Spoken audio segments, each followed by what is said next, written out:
We're going to dive into one of my favorite quotes of the book and how this is going to help your running. Before we dive into the book and talk about how you're going to improve your running today, I want to pose a question.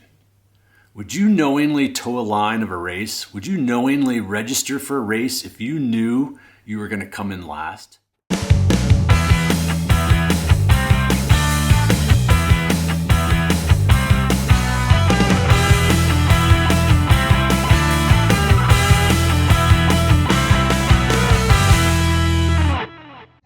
I thought that running is for people who look like this guy, for instance. Like this guy should run, guys like me should not run. But then I hear about this culture down in the Copper Canyon, the Tarahumara. And again, I spend time with them. And what I see is an entire culture of people, all ages, all body types, men and women alike, all running. And here's the weird thing about it is, they're like smiling. You would see a 70-year-old just ripping it up a canyon trail, but just like chilling and smiling and waving as they go by. And everything about that was so opposite of my experience. Guy's 70 years old. He's heading uphill. He's having fun. He's not wearing fancy shoes. He's not injured. Clearly not concerned that running is not for him or for her. And so it opened my eyes to the fact that this is something that as humans, we evolved to do and be really, really good at. And not just some of us, right? Not just the guys like this, but all of us. Eric Orton is my coach. So when I told him this story, like, man, I was in the Copper Canyon and I saw this tribe. And he's like, oh yeah, the Tarahumara. He was on fire. And I knew there was going to be a race in 9 months, a 50-mile race with the Tarahumara. And I'm like, is there any way I could possibly do this race? And we struck a deal at that moment. He goes, you get me into the race, I'll get you ready for the race.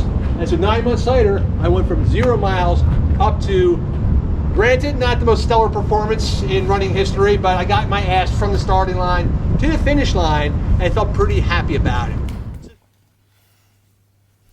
Christopher McDougall. He knew he was going to come in last at the Copper Canyon Ultramarathon that was the Born to Run race storyline. He knew he was going to come in last, and he still went. He still did the race, and he inspired millions. So let's dive into Born to Run 2. My favorite quote. Listen to your body may be the only fitness advice more useless than we are all an experiment of one.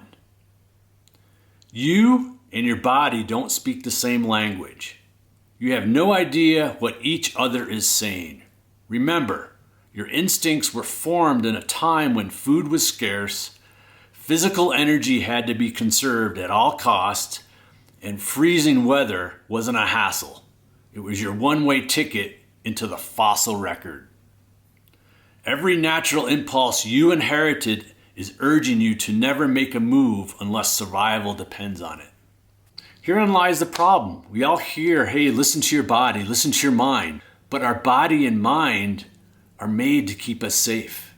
And that might be important in some situations, but on a daily basis, for your running, for improvement in your running, maybe it's keeping us too safe. We need to be a rebel to our thoughts. We need to be a rebel to our body and maybe tell it what it needs to do. And this is going to be important for the message I'm going to end with one of my athletes running his first 100-mile race next weekend. But let's go back to Christopher McDougall first. If he didn't listen to all the doctors that told him he shouldn't be running, that all the injuries were par for the course because he was 6'4" and 200 and some odd pounds. He was too heavy, too big to be running. He shouldn't be running. Pick up a bike instead. Because I was a non-runner. I was a big, heavy-set guy that would try to run a little bit to work off whatever I had indiscreetly eaten over the weekend. And I was constantly getting injured. And I'd go to see doctors and they'd kind of look at me like, why are you running? You know, like guys built like fridges should not be running. If he listened to all that, he wouldn't have gone down to the Copper Canyon. He wouldn't have run that race. He wouldn't have wrote Born to Run. He wouldn't have inspired millions. He listened and told his body what it needed to do. Our mind and body will keep us safe. It will keep us in the same groove. It will keep us doing the same things over and over because that's safe for us. It becomes maybe easy in what we like to do. But to improve, to take your running to the next level, to run faster, farther, forever, which was Chris's goal, we maybe need to look at doing the things that we don't want to do. Getting up earlier before work, before the kids wake up, to get in a little bit longer run.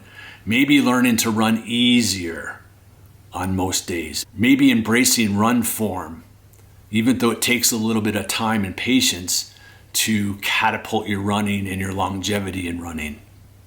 Maybe it's doing intervals. You didn't like to do intervals. Chris McDougall didn't like to do intervals. I needed to find a way for him to really dial into how he performed best with intervals.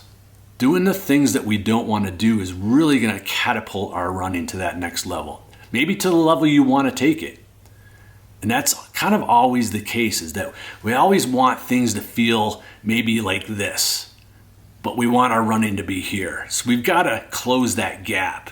And it doesn't go this way, the gap goes this way. And in between are the things that maybe we don't want to do, or maybe what's required is a little bit more.